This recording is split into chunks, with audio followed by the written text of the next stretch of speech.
dan semangat belajar untuk teman-teman semua. Ketemu lagi dengan Kakak Ananda Putri Nadila dalam mata pelajaran ekonomi. Hari ini di pertemuan ke-8 kita akan membahas materi yang sangat penting buat kehidupan sehari teman-teman, yaitu menghitung laba dan strategi dagang. Adapun tujuan pembelajaran kita hari ini, yang pertama yaitu teman-teman bisa membedakan mana yang benar-benar untung dan mana yang cuma uang lewat. Yang kedua, teman-teman mahir menghitung modal bersih atau HPP. Yang ketiga, kita belajar strategi jika kalau ternyata jualan kita lagi tipis untungnya. Yuk simak sampai habis.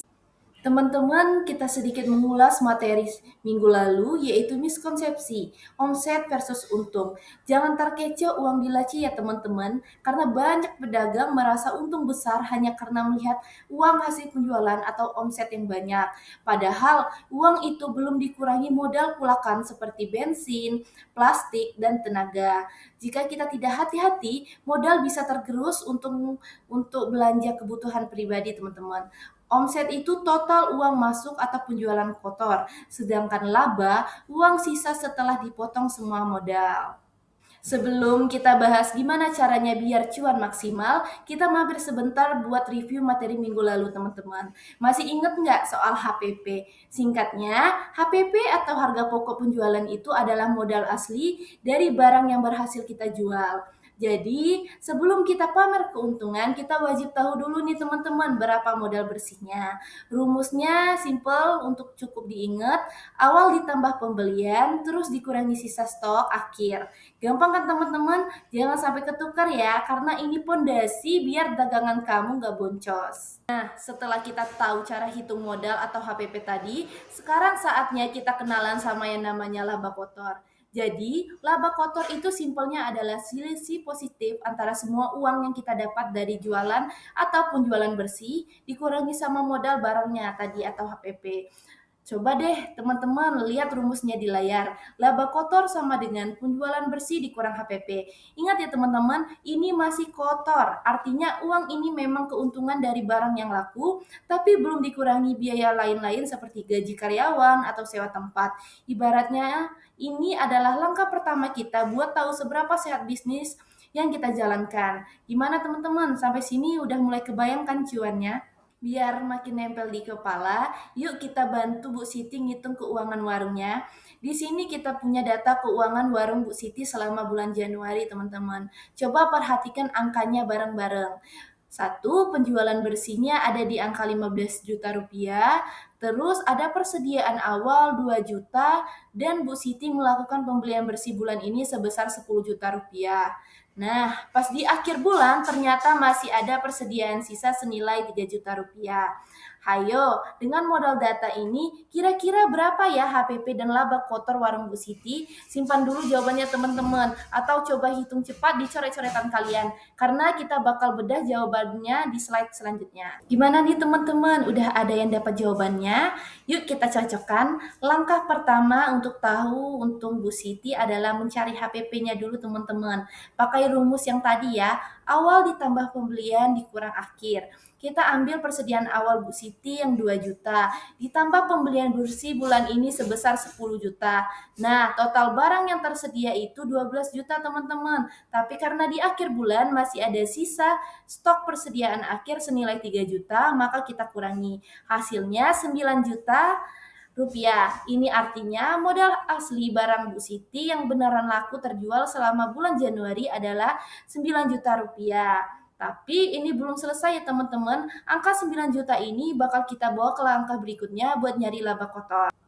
HPP-nya sudah dapat di teman-teman. Sekarang waktunya kita hitung hasil akhirnya atau disebut laba kotor. Logikanya ini simple teman-teman. Kita tinggal ambil uang hasil jualan bersih atau omset Bu Siti, lalu kita kurangi dengan modal barang yang sudah laku tadi atau HPP. Sisanya, itulah keuntungan kotor yang bisa dipakai buat bayar listrik, gaji atau operasional lainnya. Yuk kita masuk ke hitungan matematikanya. Penjualan bersih Bu Siti tadi sebesar 15 juta, dikurangi HPP yang baru saja kita hitung yaitu 9 juta, hasilnya yaitu 6 juta. Nah, jadi selama bulan Januari, warung Bu Siti berhasil mengantongi laba kotor sebesar 6 juta rupiah nih teman-teman. Gimana? Gampang banget kan kalau kita sudah tahu urutan hitungnya? Nah, setelah dihitung-hitung, gimana kalau ternyata hasilnya bikin pusing? Misalnya, HPP kita terlalu tinggi sampai akhirnya laba jadi tipis banget. Tenang teman-teman, jangan panik dulu. Ada 3 strategi dagang yang bisa kita lakuin. Yang pertama, cari supplier lain. Coba deh bandingkan harga grosir di tempat yang satu dengan yang dua. Siapa tahu ada supplier yang kasih harga lebih miring biar modal atau HPP kita bisa turun. Yang kedua, yaitu efisiensi pembelian. Fokus beli barang yang perputarannya cepat atau fast sale saja, teman-teman. Hindari stok mati yang cuma numpuk di gudang karena itu sama saja dengan uang nganggur yang bikin modal membengkak. Yang ketiga, naikkan harga. Nah, ini opsi terakhir teman-teman. Memang agak beresiko ditinggal pelanggan, tapi kalau kualitas barang kita sebanding, menaikkan harga bisa jadi jalan keluar buat menyelamatkan keuntungan kita. Jadi, dari 3 cara ini, menurut kalian, mana yang paling aman buat bisnis pemula? Komen di bawah ya teman-teman. Bicara soal stok barang, kita harus hati-hati nih teman-teman. Jangan sampai kita masuk ke jebakan stok gudang. Ternyata cara kita mengatur persediaan itu dampaknya besar banget ke HPP dan laba kita nih teman-teman. Coba perhatikan dua kondisi ini, overstock atau kebanyakan stok. Mungkin kita pikir makin banyak stok makin bagus. Tapi hati-hati nih teman-teman, kebanyakan stok bikin uang modal kita mati di gudang. Belum lagi ada risiko barang rusak atau kadaluarsa yang ujung-ujungnya malah bikin kita rugi besar. Yang kedua, understock atau sedikit stok. Kalau stok terlalu sedikit, HPP kita memang kelihatan rendah teman-teman. Tapi masalahnya kalau pelanggan datang dan barangnya enggak ada, mereka bakal kecewa dan ujung-ujungnya potensi laba kita malah hilang karena gagal jualan.